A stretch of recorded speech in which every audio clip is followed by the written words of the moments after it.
ब्रह्मांड एक अंतहीन खामोश समंदर। हम इंसान इस समंदर के किनारे पर खड़े छोटे बच्चों की तरह हैं, जो लहरों को देखते हैं और सोचते हैं कि हम इसे जानते हैं। हम अपनी छोटी छोटी कामयाबियों का जश्न मनाते हैं, चांद पर झंडे लगाकर सोचते हैं कि हम ब्रह्मांड को जीत रहे हैं। पर हम ये भूल गए हैं कि समंदर जितना शांत दिखता है, उसकी गहराइयों में उतने ही खौफनाक राज छिपे हैं। समय सन 2032, वो दौर जब इंसानों ने चांद पर परमानेंट कॉलोनीज बना ली थी, मंगल ग्रह पर कमर्शियल माइनिंग शुरू हो चुकी थी और फिर 8 साल बाद सन 2040 में इंसानियत ने अपनी सबसे बड़ी छलांग लगाई। एक डीप स्पेस रिसर्च प्रोग्राम के तहत एक विशाल जहाज बनाया गया जिसका नाम था इवेंट होराइजन। मकसद था हमारे सोलर सिस्टम की बाउंड्रीज को एक्सप्लोर करना, लेकिन अपने पहले ही सफर पर इवेंट होराइजन रहस्यमयी रूप से कहीं गायब हो गया, बिना कोई सिग्नल, बिना कोई सुराग छोड़े,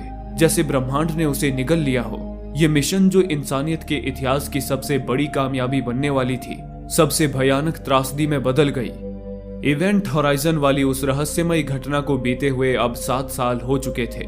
वक्त था साल 2047। अंतरिक्ष की गहरी काली खामोशी को चीरती हुई लुईस एंड क्लार्क नाम की एक स्पेसशिप अपने मिशन की तरफ बढ़ रही थी। ये कोई आम जहाज नहीं था, बल्कि एक सर्च एंड रेस्क्यू वेसल थी, जिसे भेजा गया था एक टॉप सीक्रेट मिशन पर। जहाज की आयन इंजन उसे बिजली जैसी रफ्तार से धकेल रही थी, इतनी तेज कि उसके अंदर पैदा हो रहा था 30 GS का दबाव, यानी धरती की ग्रेविटी से 30 गुना ज्यादा।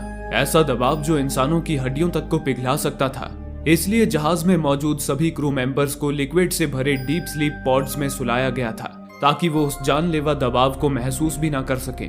इस रफ्तार से केवल 56 दिन बाद ही लुईस एंड क्लार्क शिप हमारे सोलर सिस्टम के 8वें ग्रह नेपच्यून के करीब पहुंची, और तब सारे क्रू मेंबर्स अपने आप ही डीप स्लीप पॉड से बाहर आ गए। इस मिशन को लीड कर रहा था एक तजुर्बेकार, चट्टान जैसा मजबूत लीडर कैप्टन मिलर, जिसने क्रू मेंबर्स का एक दूसरे से परिचय कराया। उनमें शामिल थे chief scientist doctor William Weir, communications officer and second in command lieutenant Stark, medical officer DJ, medical technician Peters, pilot Smith, rescue technician Cooper और आखिर में इंजीनियर जस्टिन। कैप्टन मिलर और उसके ये सारे क्रू मेंबर्स अपने मिशन से अनजान थे। वे जानने के लिए बेताब थे कि आखिर वे नेपच्यून पर क्यों आए हैं। तब डॉक्टर वीर आगे आया और उन्हें मिशन की हकीकत से रूबरू कराते हुए कहा, नमस्कार दोस्तों, अब मैं जो बताने जा रहा हूँ वो एक टॉप सीक्रेट है। दरअसल कुछ समय पहले हमें नेपच्यून ग्रह के ऑर्बिट से एक सिग्नल मिला था, एक रेडियो सिग्नल, लेकिन टूटा फूटा। पता चला कि वो सिग्नल कहीं और से नहीं, बल्कि इवेंट होराइजन से आया था। इवेंट होराइजन का नाम सुनते ही सारे क्रू मेंबर्स का दिमाग ही खराब हो गया। वो आपस में बहस करने लगे कि उन्हें 7 साल पहले गुम हुई एक बेकार सी शिप को रेस्क्यू करने का काम दिया गया है, वो भी टॉप सीक्रेट बताकर। वीर ने कहा, तुम क्या जानते हो इवेंट होराइजन के बारे में? बस यही ना कि वो डीप स्पेस में रिसर्च करने वाली एक आम शिप थी, जिसका रिएक्टर फेल हुआ और वो क्रू समेत तबाह हो गई। तो सुनो, ये सब एक झूठी कहानी थी, सिर्फ पब्लिक को दिखाने के लिए। असलियत ये थी, इवेंट होराइजन कोई आम शिप नहीं, बल्कि गवर्नमेंट का एक सीक्रेट प्रोजेक्ट था। इवेंट होराइजन दुनिया की पहली ऐसी शिप थी जिससे लाइट की स्पीड से भी ज्यादा तेज ट्रेवल किया जा सकता था। ये सुनकर कुछ क्रू मेंबर्स हंस पड़े। स्मिथ ने कहा, डॉक्टर, आप आइंस्टाइन के रिलेटिविटी लॉज तोड़ रहे हैं, जिसके मुताबिक कोई भी चीज लाइट से तेज नहीं चल सकती। वीर मुस्कुराता हुआ बोला, हमने नियम तोड़ा नहीं, बल्कि उसे चकमा दे दिया। इवेंट होराइजन स्पेस में चलती नहीं, बल्कि स्पेस टाइम को ही मोड़कर अपनी मंजिल को करीब ले आती है, और एक झटके में ही हमें करोड़ों लाइट ईयर्स दूर पहुंचा देती है। ये बात क्रू मेंबर्स के सिर के ऊपर से निकल गई। तब वीर ने एक कागज उठाया और बोला, मान लो ये कागज पूरा स्पेस टाइम है, यानी पूरा ब्रह्मांड। ये रहा पॉइंट ए, जहां हम हैं, और ये पॉइंट बी, जहां हमें जाना है। अब बताओ, ए से बी तक पहुंचने का सबसे छोटा रास्ता क्या होगा? इंजीनियर जस्टिन ने जवाब दिया, एक सीधी लाइन। गलत, वीर ने कहा, और एक झटके में कागज को मोड़कर पॉइंट ए और बी को एक साथ मिला दिया। सबसे छोटा रास्ता है कोई रास्ता ही ना हो। इवेंट होराइजन में है एक ग्रेविटी ड्राइव, एक वर्म होल जनरेटर, एक ऐसी एडवांस्ड मशीन जो स्पेस को खींचती है, मोड़ती है और फिर बनाती है एक डायमेंशनल गेटवे, एक दरवाजा जो ब्रह्मांड के 2 दूर दराज हिस्सों को एक ही जगह पर ला देता है, डिस्टेंस 0 कर देता है, और जैसे ही शिप उस दरवाजे से गुजरती है, वो एक ही झटके में करोड़ों लाइट ईयर्स दूर पहुंच जाती है। उसके बाद स्पेस फिर से अपनी असली अवस्था में लौट आता है। ये सुनकर सारे क्रू मेंबर्स के चेहरे हैरानी से वीर को घूर रहे थे।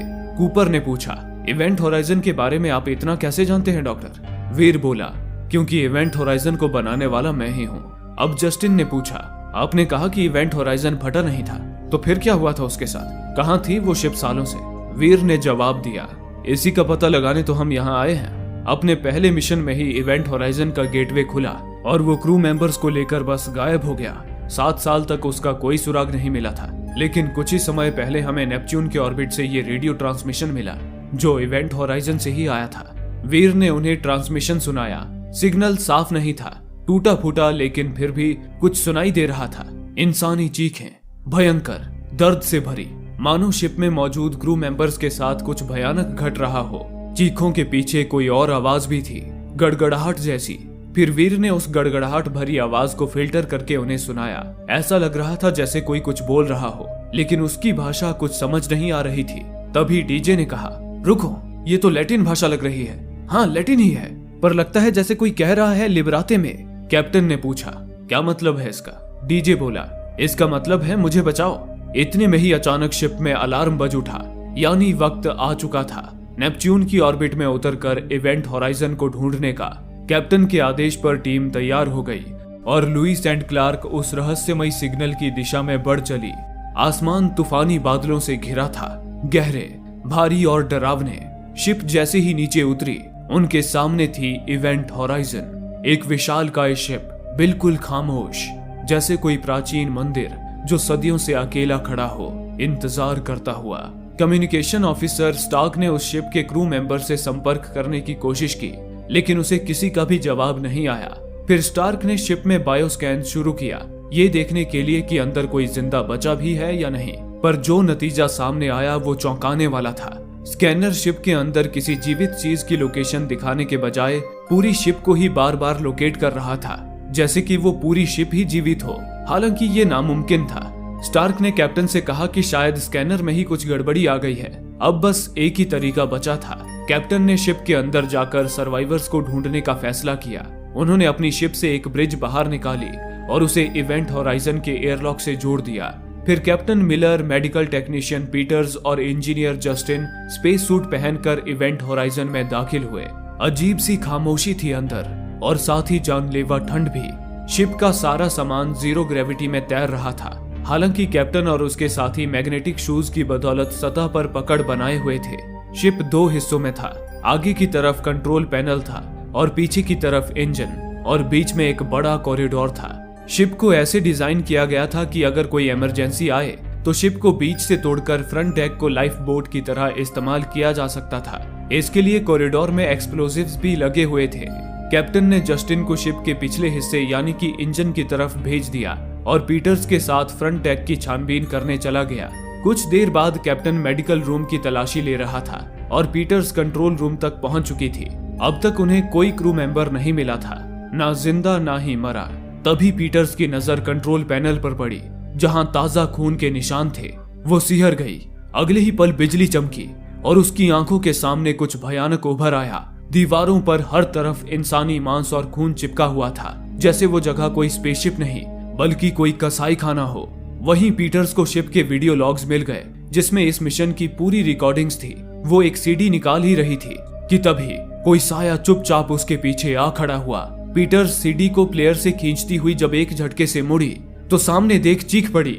उसके सामने था एक भयानक शरीर, दोनों आंखें गायब, बदन जगह जगह से फटा हुआ। लेकिन कुछ पल बाद पीटर्स को एहसास हुआ कि ये कोई प्राणी नहीं बल्कि जीरो ग्रेविटी में तैरती एक लाश थी। उसकी सांसें थोड़ी संभली। उधर वीर और बाकी क्रू पीटर्स के हेलमेट कैमरा पर ये सब देख रहे थे। वे समझ चुके थे ये इवेंट होराइजन का ही एक क्रू मेंबर था। उसकी हालत देखकर उनके भी रोंगटे खड़े हो गए। लग रहा था जैसे किसी जानवर ने पंजों से नोच डाला हो। उधर जस्टिन शिप के इंजन सेक्शन में पहुंचा। अंतिम छोर पर उसे एक अजीब सी मशीन दिखी, एक विशाल गोल ढांचा जिसके चारों ओर घूम रही थी 3 मैग्नेटिक रिंग्स। इतना अनोखा डिजाइन जस्टिन ने कभी नहीं देखा था। वीर भी कैमरे से उसे देख रहा था। चेहरे पर एक अजीब संतुष्टि थी, जैसे अपने बच्चे को देख रहा हो। उसने कहा, यही है कोर, शिप का दिल, एक वर्म होल जनरेटर जिसे हम कहते हैं ग्रेविटी ड्राइव। उसी पल अचानक ही जस्टिन का कैमरा और माइक अपने आप ही ऑफ हो गया। अब वीर और बाकी क्रू मेंबर्स जस्टिन को ना देख पा रहे थे और ना सुन पा रहे थे। उधर जस्टिन की आंखों के सामने कुछ अजीब घट रहा था। ग्रेविटी ड्राइव के घूमते हुए गोले यानी कि कोर से अचानक एक तेज चमकती रोशनी फूटी, इतनी तेज कि एक पल के लिए जस्टिन की आंखें जैसे अंधी हो गईं। कुछ पल बाद जब वो रोशनी धीरे धीरे कम हुई तो जस्टिन ने देखा वो घूमती हुई रिंग्स अब एक परफेक्ट गोल आकार बना चुकी थी और उनके बीच मौजूद कोर एक गहरे काले स्याह अंधेरे में तब्दील हो चुका था। जस्टिन ने आगे बढ़कर उस अंधेरे में अपनी उंगली डाली। वो अंधेरा उसे किसी लिक्विड की तरह महसूस हुआ। अब जस्टिन की जिज्ञासा और बढ़ गई। उसने पूरा हाथ उस अंधेरे में डाल दिया। तभी अचानक उसे एक झटका सा लगा, जैसे किसी ने उसका हाथ कसकर पकड़ लिया हो। जस्टिन घबरा गया। वो अपना हाथ बाहर खींचने के लिए पूरा जोर लगाने लगा, लेकिन तभी किसी ने जस्टिन को ही उस अंधकार में खींच लिया। जस्टिन एक केबल से बंधा था जिसका दूसरा सिरा लुइस एंड क्लार्क से जुड़ा था। अब वो केबल तेजी से खींच रही थी। खतरे को भांपकर कूपर फौरन जस्टिन को बचाने दौड़ा, लेकिन तभी केबल एक झटके से तन गई और ठहर गई। उसी पल ग्रेविटी ड्राइव के अंधेरे कोर से एक तेज ऊर्जा फूटी, जैसे कोई अंदरूनी विस्फोट हुआ हो। वो ऊर्जा इवेंट होराइजन से होती हुई लुइस एंड क्लार्क तक फैल गई, जैसे कोई अदृश्य तूफान। सर्किट्स जल गए, शिप में आग लग गई और प्रेशराइज्ड छत में छेद हो गया, जिससे तेजी से शिप की ऑक्सीजन लीक होने लगी। अब लुइस एंड क्लार्क के क्रू के पास कोई रास्ता नहीं बचा था। अपनी जान बचाने के लिए उन्हें भी स्पेस सूट पहनकर इवेंट होराइजन में आना पड़ा। उधर कूपर तनी हुई केबल को खींचते हुए जस्टिन को बचाने बढ़ रहा था। तभी अचानक केबल ढीली पड़ गई और अगले ही पल जस्टिन खुद ब खुद उस अंधकार से बाहर निकल आया, लेकिन वो पूरी तरह बेहोश था। कूपर ने फुर्ती से उसे थाम लिया। इसी दौरान पीटर्स ने इवेंट होराइजन के पावर सिस्टम में सुधार किया और पूरी शिप एक बार फिर चालू हो गई। बिजली लौटते ही शिप की ग्रेविटी भी स्थिर हो गई। सारी उड़ती चीजें नीचे गिर गई। वो लाश जो ठंड में जमकर हवा में तैर रही थी, जमीन पर गिरी और चकनाचूर हो गई। अब शिप का टेम्परेचर नॉर्मल था, लेकिन हवा में एक अजीब सी घुटन महसूस हो रही थी। लेफ्टिनेंट स्टार्क ने कैप्टन को बताया कि शिप का एयर फिल्टर फेल हो चुका है। हवा में घातक कार्बन डाइऑक्साइड फैली हुई है, जो उनकी हर सांस के साथ बढ़ती जा रही है। हालांकि उन्होंने लुइस एंड क्लार्क के फिल्टर इस शिप में लगा दिए थे, पर स्टार्क का अनुमान था कि ये फिल्टर्स इतने बड़े शिप को सिर्फ 20 घंटे तक ही साफ रख पाएंगे। अगर 20 घंटे में उन्होंने लुइस एंड क्लार्क को ठीक नहीं किया और यहाँ से रवाना नहीं हुए, तो ये जहरीली हवा धीरे धीरे सबको खत्म कर देगी। मुसीबत बस इतनी ही नहीं थी। कुछ देर पहले कोर से जो ऊर्जा निकली थी, उससे उनका कम्युनिकेशन सिस्टम भी पूरी तरह तबाह हो चुका था, जिससे वे मदद बुलाने की उम्मीद भी नहीं कर सकते थे। कैप्टन की अब चिंता बढ़ चुकी थी।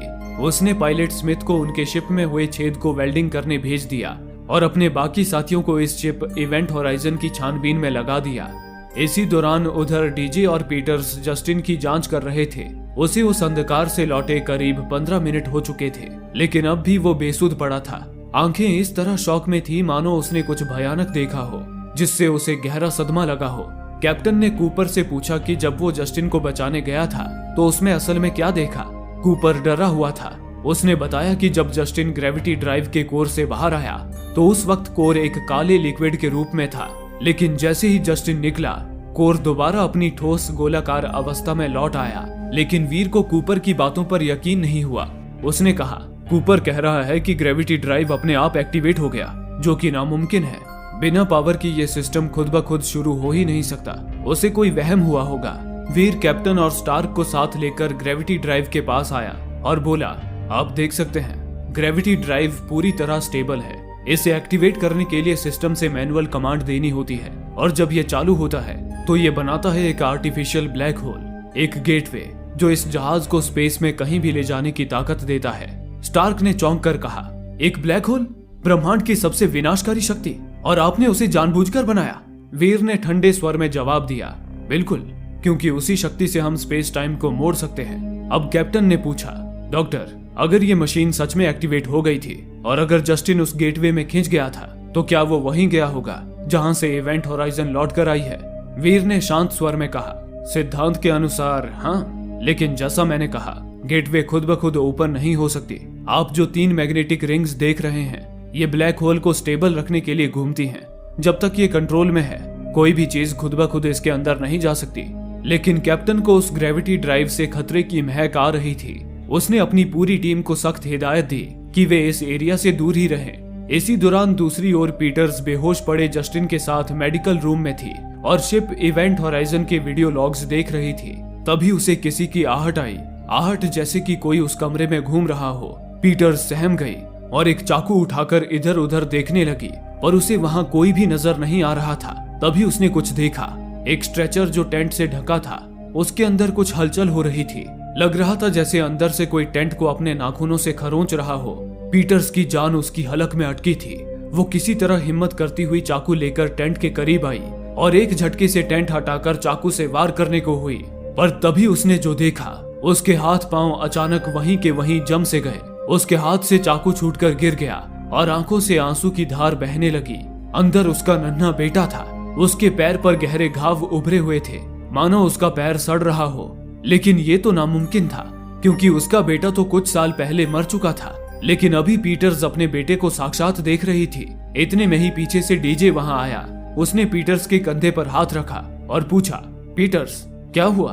पीटर्स चौंक कर उसकी ओर मुड़ी, लेकिन अगले ही पल जब उसने वापस स्ट्रेचर की ओर देखा तो वहां कोई नहीं था। अभी अभी पीटर्स के साथ जो घटा था वो सच था या भ्रम, उसे समझ पाना पीटर्स के लिए मुश्किल था।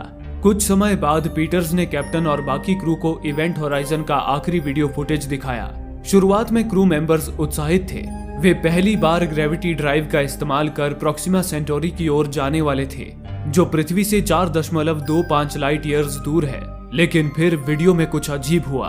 ग्रेविटी ड्राइव के एक्टिवेट होते ही फुटेज धुंधला पड़ने लगा, स्क्रीन झनझनाने लगी और फिर सुनाई दी बस चीखें, घिसटने की आवाजें, मानो जहाज के अंदर हर तरफ बस आतंक मचा हो। कैप्टन ने पीटर से उस वीडियो फुटेज को फिल्टर करने को कहा। तभी शिप में अचानक पावर ड्रेन शुरू हो गया, यानी कोई हिस्सा तेजी से एनर्जी खींच रहा था। वीर ने कहा, जरूर ग्रेविटी ड्राइव में गड़बड़ी हुई है, शायद कोई शॉर्ट सर्किट। वो तुरंत कैप्टन के साथ कोर की ओर भागा और एक कंपार्टमेंट खोलकर सर्किट सेक्शन में घुस गया। अंदर देखा, एक कंपोनेंट तेजी से सुलग रहा था। वीर फौरन उसे ठीक करने में जुट गया। कुछ समय बीत गया। कैप्टन ग्रेविटी ड्राइव के पास खड़ा वीर को आवाज दे रहा था। उसी पल उसे अपने पीछे कुछ हलचल महसूस हुई। कैप्टन ने मुड़कर देखा, ग्रेविटी ड्राइव के नीचे भरे लिक्विड में उथल पुथल मचने लगी और दूसरे ही पल वहां कुछ भयानक हुआ। पानी में आग की लपटें उठी और एक बुरी तरह जला झुलसा इंसान निकलकर बाहर आया, मानो नर्क से निकला हो। कैप्टन उसे बस देखता रह गया, मानो बीते कल की कोई भयानक तस्वीर उसके आंखों के सामने हो। कुछ समय बाद कैप्टन सारे क्रू मेंबर्स के साथ कंट्रोल रूम में था। कैप्टन ने उन्हें अपनी आंखों देखी वो भयानक घटना बयान की, लेकिन कोई भी उस पर यकीन नहीं कर रहा था। वीर ने कहा कि वो कैप्टन का एक हेलुसिनेशन हो सकता है। शिप में कार्बन डाइऑक्साइड गैस फैली हुई है, उसके कारण ऐसे हेलुसिनेशन हो सकते हैं। लेकिन कैप्टन ने जो देखा था वो उसे हेलुसिनेशन बिल्कुल नहीं लग रहा था। तभी पीटर्स ने भी अपनी चुप्पी तोड़ी और बताया कि उसने भी कुछ देर पहले अपने मर चुके बेटे को देखा था, लेकिन कोई भी उनकी बातों पर यकीन नहीं कर रहा था। लेकिन कैप्टन समझ चुका था कि यहाँ कुछ तो अजीब हो रहा है। उसने सभी को वापस अपने काम पर जाने को कहा ताकि जल्द से जल्द इस शिप से निकल सके। इसी दौरान स्टार्क कैप्टन के पास आई। वो काफी देर से शिप को बायो स्कैन कर रही थी, डीएनए आरएनए फिल्टर्स के जरिए। उम्मीद थी कि शायद कोई जिंदा क्रू मेंबर मिल जाए, लेकिन उसे एक अजीब बात पता चली थी। उसने कैप्टन से कहा, कैप्टन, मैंने पूरी शिप को एक बार फिर स्कैन किया डीएनए आरएनए फिल्टर्स के साथ, और मुझे फिर से वही रीडिंग्स मिली, ऐसी रीडिंग्स जो बता रही थी कि शिप के हर हिस्से में लाइफ मौजूद है। कैप्टन चिढ़ गया और बोला, साफ साफ बताओ लेफ्टिनेंट। स्टार्क ने बिना रुके कहा, एक बात समझ आई है, एक थ्योरी। मुझे लगता है कि ये रीडिंग्स और जो हमें हेलुसिनेशंस हो रहे हैं ये आपस में जुड़े हुए हैं। ऐसा लग रहा है कि शिप हम पर असर डाल रही है और ये असर हर मिनट बढ़ता जा रहा है। मुझे लगता है कि ये शिप जहाँ भी गई थी वहां से कुछ लेकर लौटी है, कोई अनजानी लाइफ फोर्स। कैप्टन ने उसे घूरते हुए कहा, तुम कहना चाहती हो कि ये शिप जिंदा है? स्टार्क ने सीधे कहा, हाँ, आपने जवाब मांगा था तो मेरे पास बस यही एक जवाब है। कैप्टन ने थकी हुई लेकिन ठंडी आवाज में कहा, अब मुझे जवाब नहीं चाहिए स्टार्क, बस हम अगले 10 घंटे जिंदा रह जाएं और यहाँ से निकल जाएं, वही बहुत होगा। ये कहकर कैप्टन अपने शिप लुइस एंड स्टार्क को रिपेयर करने चला गया। दूसरी ओर पीटर्स जस्टिन की देखरेख कर रही थी, लेकिन एक पल के लिए उसकी नजर जस्टिन से हटी और अगले ही पल जस्टिन स्ट्रेचर से गायब था। पीटर्स दहशत में आ गई। वो घबराकर उसे आवाज देती हुई ढूंढने लगी। तभी कंटेमिनेशन रूम से जोर की आवाज आई जैसे कोई अंदर से दरवाजा पीट रहा हो। कंटेमिनेशन रूम, वो जगह जहां किसी अनजान लाइफ फॉर्म को क्वारंटाइन किया जाता है। हालांकि अंदर कुछ दिखाई नहीं दे रहा था, पर जो भी था वो काफी बड़ा था और पूरी ताकत से दरवाजे को झकझोर रहा था। पीटर्स की रूह कांप रही थी। तभी कमरे से एक तेज ऊर्जा निकली जिसने पूरे सेक्शन में चिंगारी फैला दी। पीटर्स ने फौरन दौड़ लगाई, कंट्रोल रूम तक पहुंची और दरवाजा बंद कर दिया। उसका चेहरा अभी भी डर से सफेद पड़ा था। वहां डीजे, स्टार्क और वीर भी मौजूद थे। पीटर्स ने घबराते हुए उनसे कहा, क्या तुम लोगों ने वो आवाज सुनी? डीजे ने पीटर्स को शांत कराते हुए पूछा, कौन सी आवाज पीटर्स? तभी कंट्रोल रूम के दरवाजे पे भी दस्तक होने लगी। कोई दरवाजे को इतनी जोर से पीट रहा था कि लोहे के दरवाजे पर भी निशान उभर आ रहा था। डीजे और स्टार्क की भी अब डर के मारे हालत खराब हो गई, लेकिन वहीं वीर बिल्कुल शांत एक जगह पर बैठा ये सब देख रहा था। लग रहा था जैसे वो अपने होश में ही ना हो। वो अचानक उठकर दरवाजा खोलने जाने लगा, पर स्टार्क ने उसका हाथ मरोड़कर उसे रोक लिया। इतने में ही दरवाजा पीटना बंद हो गया और उन्हें एक इमरजेंसी सिग्नल मिला। पता चला कि कोई एयरलॉक से शिप के बाहर निकल रहा है। पीटर्स समझ गई कि ये जस्टिन ही होगा। वे सभी एयरलॉक की तरफ भागे। पीटर्स का अंदाजा सही था, वो जस्टिन ही था। उसने एयरलॉक के दरवाजे को अंदर से लॉक कर दिया था और अब बाहर का दरवाजा खोलने वाला था। खुले स्पेस के संपर्क में आते ही उसके परखच्चे उड़ जाने वाले थे। पीटर्स ने चिल्लाकर जस्टिन से कहा, जस्टिन रुक जाओ, प्लीज बाहर का दरवाजा मत खोलना। जस्टिन मुड़ा और बोला, क्या आपने भी वो आवाज सुनी? पीटर्स ने कहा, हाँ जस्टिन, मैंने भी वो सुना। मुझे तुम पर यकीन है, तुम प्लीज दरवाजा खोलो। लेकिन जस्टिन बिना रुके बोलता गया, वो तुम्हें कुछ दिखाते हैं, कुछ भयानक। पीटर्स ने पूछा, तुम किसकी बात कर रहे हो जस्टिन? कौन है वो? जस्टिन ने कहा, द डार्क, वो अंधकार जो मेरे अंदर है। जब मैं गेटवे से उस दूसरी जगह गया था तो ये मेरे साथ यहाँ आए। अब और सहा नहीं जाता। अगर तुम मेरी जगह होती, वो देखती जो मैं देख रहा हूँ, तो तुम भी मौत ही चुनती। ये कहते हुए उसने बाहर एयरलॉक को खोलने का बटन दबा दिया, जिससे एयरलॉक का प्रेशर बढ़ने लगा। जस्टिन के शरीर पर इतना दबाव पड़ा कि शरीर की नसें फूल गई। आंख, नाक, मुंह, हर तरफ से खून की धार फूटने लगी। अगले ही पल दरवाजा खुला और जस्टिन खुले अंतरिक्ष में उड़ने लगा। खुशकिस्मती से कैप्टन उस वक्त एयरलॉक के बाहर आ चुका था। वो जस्टिन को लेता हुआ वापस एयरलॉक में आ गया और दरवाजा बंद कर दिया। जस्टिन की जान तो बच गई थी, लेकिन हालत गंभीर थी। डीजे और पीटर्स उसका इलाज करने में लग गए। अब कैप्टन का दिमाग फिर चुका था। उसने वीर पे सवाल दागे। डॉक्टर, सच सच बताओ, यहाँ क्या हो रहा है? जस्टिन कह रहा था कि वो गेटवे से अंदर गया था और अपने साथ अंधकार लेकर लौटा। आखिर क्या मतलब है इसका? इस शिप को तुमने कहाँ भेजा था? ये शिप 7 साल तक कहाँ थी डॉक्टर? लेकिन वीर के पास कोई जवाब नहीं था। वो नजरें चुराता हुआ वहां से निकल गया। अब कैप्टन को शिप के भीतर अजीब अजीब आवाजें सुनाई देने लगी थीं, कुछ जानी पहचानी और दर्द से भरी हुई। वो जब भी शिप की दीवारों को छूता था तो उसे भयानक दृश्य दिखने लगते थे, जैसे शिप उसके अंदर के डर को बाहर ला रही हो। वो आवाजें उसके पुराने साथी कॉरिक की थी। कैप्टन के अतीत में एक भयानक हादसा हुआ था। एक स्पेसशिप में आग लग गई थी और क्रू को बचाते हुए उसे कॉरिक को वहीं जलने के लिए छोड़ना पड़ा था। ये पछतावा आज भी उसकी रूह में जिंदा था और अब वो अतीत ये शिप उसके सामने ला रहा था। उसने ग्रेविटी ड्राइव के सामने जिस जले हुए इंसान को देखा था वो कॉरिक ही था। डर और बेचैनी में कैप्टन डीजे के पास आया। उसने कहा, डीजे, लगता है जैसे ये शिप सचमुच जिंदा है। इसे हम सबके अंदर छुपे राज पता है, जैसे ये हमारा दिमाग पढ़ सकती हो। डीजे बोला, कैप्टन, मैं आपको कुछ बताना चाहता हूँ। कैप्टन, मैं माफी चाहूंगा। वो मैसेज जो इस शिप से मिली थी उसे समझने में मुझसे भूल हो गई। वो लैटिन शब्द लिबेराते में यानी मुझे बचाओ नहीं थे। असल में वे शब्द थे लिबेराते ट्यूत में यानी खुद को बचाओ। मैंने उस आवाज को और फिल्टर किया, तब मुझे आगे के शब्द भी समझ आए। वो कंप्लीट शब्द थे लिबेराते ट्यूत में एक्स इन्फेरिस यानी कि खुद को बचाओ नर्क से। कैप्टन चौंक उठा। डीजे ने आगे कहा, कैप्टन, अगर डॉक्टर वीर की बात सच है, ये शिप कहीं भी जा सकती है, तो जरूर ये शिप ऐसी जगह से लौटी है जो हमारे ब्रह्मांड की सीमाओं के भी पार है, जो बिल्कुल भी साइंटिफिक नहीं है। शायद वो जगह नरक थी।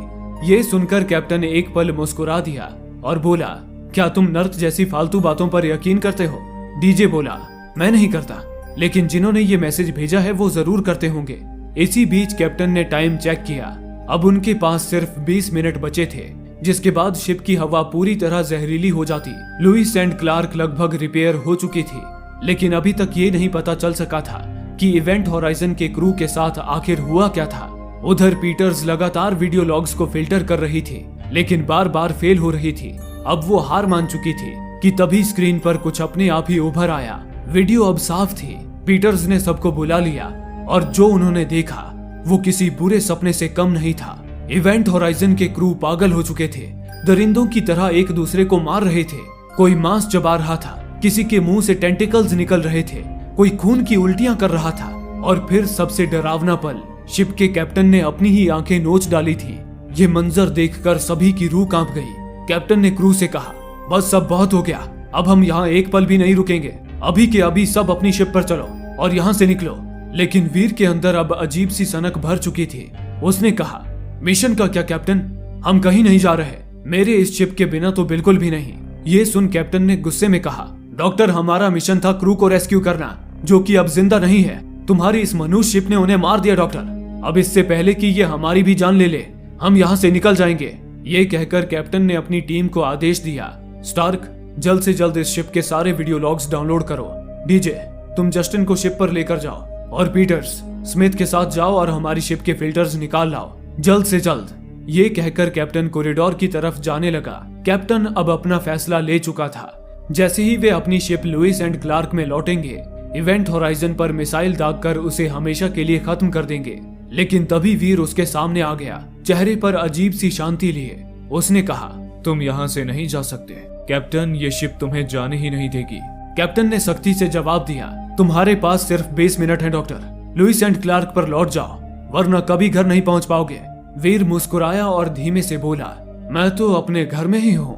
और फिर वो चुपचाप वहाँ से चला गया। उधर पीटर स्मिथ के साथ कोर सेक्शन में थी। वो लोग फिल्टर्स निकाल रहे थे। सारा काम पूरा हो चुका था और वे वहाँ से निकलने ही वाले थे कि तभी पीटर्स को एक जानी पहचानी आवाज सुनाई दी।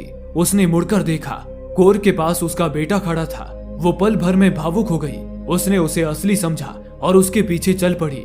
बेटे का पीछा करते करते वो ऊपर की मंजिल पर पहुंच गई। वहां फिर उसे बेटे की झलक मिली। उसने बिना सोचे आगे कदम बढ़ाया, लेकिन भावनाओं में बहती पीटर्स को सामने का रास्ता दिखा ही नहीं और वो सीधे ऊंचाई से गिर पड़ी। उसका शरीर सीधा कोर के पास आ गिरा। हड्डियां टूट चुकी थी और कुछ ही पलों में पीटर्स ने तड़पते हुए दम तोड़ दिया। कुछ ही देर बाद वीर वहां पहुंचा। उसने पीटर्स की लाश देखी। उसकी आंखें गहरी काली पड़ चुकी थी। बस उन्हें देखते ही कुछ हुआ। वीर जैसे किसी और ही दुनिया में चला गया, अपने पुराने घर में, अपनी पत्नी की बाहों में। असल में ये शिप ही थी जो वीर को उसका बीता हुआ कल दिखा रही थी। वो वक्त जब उसकी पत्नी उसके रिसर्च के जुनून से टूट चुकी थी। वीर उसे वक्त नहीं देता था और फिर एक दिन उसने बाथटब में अपनी जान ले ली। वो गलती, वो अपराध बोध अब भी वीर के अंदर जिंदा था और शिप ने उसी गिल्ट को हथियार बना लिया। वीर घुटने लगा और फिर उस पर कुछ सवार हो गया। एक पागलपन, एक सनक, जैसे होश छीन लिया गया हो। और फिर उसने अपनी दोनों आंखें फोड़ ली। इसी दौरान उधर कूपर अपने शिप लुइस एंड क्लार्क को रिपेयर कर चुका था और वापस लौटने के लिए अपने टूल्स समेट रहा था। इधर स्मिथ भी फिल्टर्स लेकर शिप पर आ चुका था। तभी उसने वीर को उनकी शिप से निकलकर वापस इवेंट होराइजन की तरफ जाते देखा। स्मिथ ने उसे रोकने की कोशिश की, लेकिन वो नहीं रुका।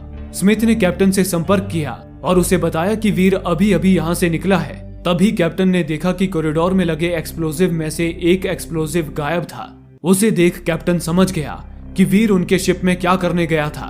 उसने फौरन स्मिथ से कहा, स्मिथ जल्द से जल्द वहां से निकलो, वीर ने हमारी शिप पे बॉम्ब रख दिया है। लेकिन इससे पहले कि स्मिथ कुछ भी समझ पाता, शिप एक धमाके के साथ फट गई और इवेंट होराइजन से अलग हो गई। स्मिथ मारा गया और वहीं कूपर जो शिप के ऊपर काम कर रहा था, वो जिंदा था और मलबे के साथ बेतहाशा अंतरिक्ष की ओर उड़ता जा रहा था। लेकिन कूपर ने अपना होश संभाला और अपने सूट के थ्रस्टर्स ऑन करके वापस इवेंट होराइजन की ओर बढ़ गया। उधर कैप्टन गुस्से से भरा हुआ था। उसने मेडिकल रूम में मौजूद डीजे से संपर्क किया, बताया कि लुइस एंड स्टार्क अब तबाह हो चुकी है और साथ ही उसने चेतावनी दी, वीर से सतर्क रहो। लेकिन डीजे को जरा भी भनक नहीं थी कि मौत ठीक उसके पीछे खड़ी है। जैसे ही वो पलटा, वीर सामने था। उसकी आंखें अब खोखली थी, फिर भी वो सब देख सकता था क्योंकि अब पूरी शिप उसकी आंखें बन चुकी थी। वीर ने डीजे की गर्दन दबोच ली, एक ही झटके में उसे बेसुध कर दिया और फिर एक दरिंदे की तरह उसका शरीर चीर फाड़ दिया। कुछ देर बाद कैप्टन दौड़ता हुआ मेडिकल रूम पहुंचा और जो उसने देखा उसके रोंगटे खड़े हो गए। डीजे का कटा हुआ शव छत से लटका हुआ था। फर्श पर उसके खून, मांस और आंतों का ढेर पड़ा था। जैसे किसी कसाई खाने में जानवर को काटकर टांग दिया जाता है। बिल्कुल वैसा ही दृश्य था। कैप्टन की आत्मा तक कांप गई, लेकिन इसके साथ ही उसका गुस्सा भी चरम पर आ गया। उसने अब बंदूक निकाल ली और वीर को ढूंढने लगा। वो भटकता हुआ जब कंट्रोल रूम तक आया तो देखा कि वीर ने स्टार्क को भी मारकर बेहोश कर दिया था। कैप्टन उसे होश में ले आया और उठाकर ले जाने लगा। तभी उन्हें किसी की आवाज आई। उन्होंने देखा कि वीर वहीं कंट्रोल रूम में बैठा था। उसने एक बार फिर ग्रेविटी ड्राइव को एक्टिवेट कर दिया था, जिसमें 10 मिनट बाद एक बार फिर गेटवे ओपन होने वाला था और वीर सभी को शिप के साथ फिर से वहीं ले जाने वाला था जहां से ये शिप लौटी थी। वीर ने कहा, कैप्टन तुम जानना चाहते थे ना कि ये शिप कहां से लौटी है। हमने इवेंट होराइजन को सितारों तक पहुंचने के लिए बनाया था, लेकिन वो उससे कहीं आगे चली गई। उसने हमारे ब्रह्मांड में एक छेद कर दिया, एक दरवाजा खोल दिया किसी दूसरी दुनिया के लिए, एक ऐसी दुनिया जहां सिर्फ तबाही है, प्योर इविल। जब ये शिप उस पार गई थी वो सिर्फ एक शिप थी, लेकिन जब ये लौटी तो जिंदा होकर लौटी थी। अब ये शिप हमें भी उस दुनिया की सैर पर ले जाना चाहती है। सफर के लिए तैयार हो जाओ कैप्टन। इन्हीं बातों के बीच स्टार्क वीर पर पीछे से हमला करने आई, लेकिन वीर ने उसे देख लिया और मारकर दूर फेंक दिया। इसके बाद वीर ने एरो गन से कैप्टन पर हमला किया, लेकिन कैप्टन हट गया और एरो शिप के विंडशील्ड पर जा लगी, जिससे विंडशील्ड का ग्लास फूट गया और हवा तेजी से स्पेस की ओर रिलीज होने लगी। वीर उस हवा के साथ ही खुले अंतरिक्ष में उड़ गया और मारा गया। वहीं कैप्टन और स्टार्क जैसे तैसे दूसरे चैम्बर में आ गए और बाल बाल बचे। तभी उन्हें एयरलॉक की अलार्म सुनाई दी। वे सतर्क हो गए। उन्हें यकीन था कि वीर वापस आ चुका है। वे हथियार लेकर एयरलॉक के खुलने का इंतजार करने लगे। तभी एयरलॉक खुला और उन्होंने देखा वो कूपर था जो अब शिप पर वापस लौट आया था। कैप्टन की जान में जान आ गई। तभी कैप्टन ने देखा कि ग्रेविटी ड्राइव को एक्टिवेट होने में अब केवल 5 मिनट बचे थे। कैप्टन ने अब फैसला किया कि वे इस शिप के कॉरिडोर में ब्लास्ट कर देंगे, जिससे वे ग्रेविटी ड्राइव से भी अलग हो जाएंगे। ब्लास्ट होते ही शिप का फ्रंट डेक लाइफ बोट की तरह काम करेगा और वे नेपच्यून से दूर निकल जाएंगे। कैप्टन ने स्टार्क और कूपर को फ्रंट डेक पर ही रहकर इमरजेंसी सिग्नल एक्टिवेट करने को कहा, ताकि कोई उन्हें ढूंढता हुआ आ जाए। उसके बाद कैप्टन कॉरिडोर में आया और बॉम्ब एक्टिवेट करके डेटोनेटर उठा लिया, लेकिन वो फ्रंट डेक की तरफ जा पाता उसके पहले ही आग में झुलसता हुआ उसका साथी कॉरिक एक बार फिर उसके सामने आ खड़ा हुआ। उसने कैप्टन पर आग बरसा दिया। कैप्टन भागता हुआ सीधा ग्रेविटी ड्राइव वाले चैम्बर में घुस गया। वो चैम्बर आग में जलने लगा। कैप्टन के कपड़ों ने भी आग पकड़ लिया था। कैप्टन ने किसी तरह पानी में कूदकर अपनी जान बचाई, लेकिन जब उसने होश संभाला तो एक बार फिर कॉरिक उसके सामने था। देखते ही देखते कॉरिक का रूप बदल गया। असल में वो वीर था जो अभी मरा नहीं था। शिप उसे अंतरिक्ष से वापस खींच लाई थी। अब वो किसी नर्क के शैतान से कम नहीं लग रहा था। वीर ने कैप्टन की खोपड़ी दबोच ली और उसे दिखाया कि कैसे ये शिप उसके साथियों की आत्माओं को नर्क में ले जाकर तड़पा रही है, और ये भी दिखाया कि नर्क में उसके साथ भी कितना भयानक घटने वाला है। अब गेटवे बस खुलने ही वाला था कि तभी कैप्टन के हाथ बॉम्ब का डेटोनेटर लग गया। कैप्टन ने बिना एक पल गंवाए बटन दबा दिया। शिप का कॉरिडोर जोरदार धमाके से फट गया और इवेंट होराइजन 2 हिस्सों में बंट गई।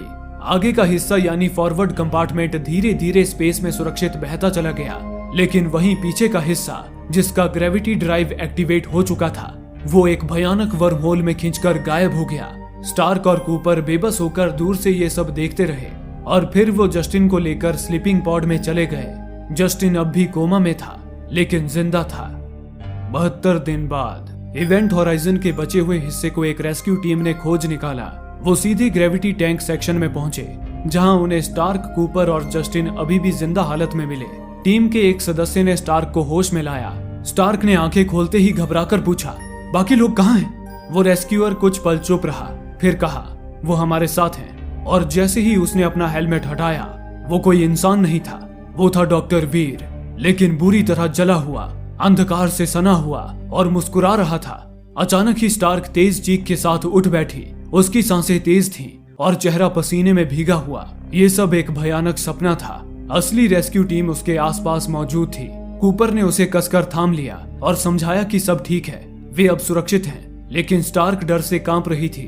वो जानती थी ये सपना नहीं था, शिप टूट चुका था, लेकिन वो शैतानी ताकत अभी भी खत्म नहीं हुई थी। नरक का वो अंधेरा अब भी इवेंट होराइजन के बचे हुए हिस्से में जिंदा था और बेताब था, बचे हुए लोगों को नरक की सैर कराने के लिए। दोस्तों, आप में से काफी लोगों का कहना है कि हमारे वीडियोस आप तक नहीं पहुंच पा रहे हैं। उसके लिए आप सब्सक्राइब बटन को दबाने के बाद नोटिफिकेशन के बेल आइकन पर क्लिक करें और ऑल का ऑप्शन सिलेक्ट कर लें ताकि हमारी सारी वीडियोस की नोटिफिकेशन आप तक पहुंच सके। धन्यवाद।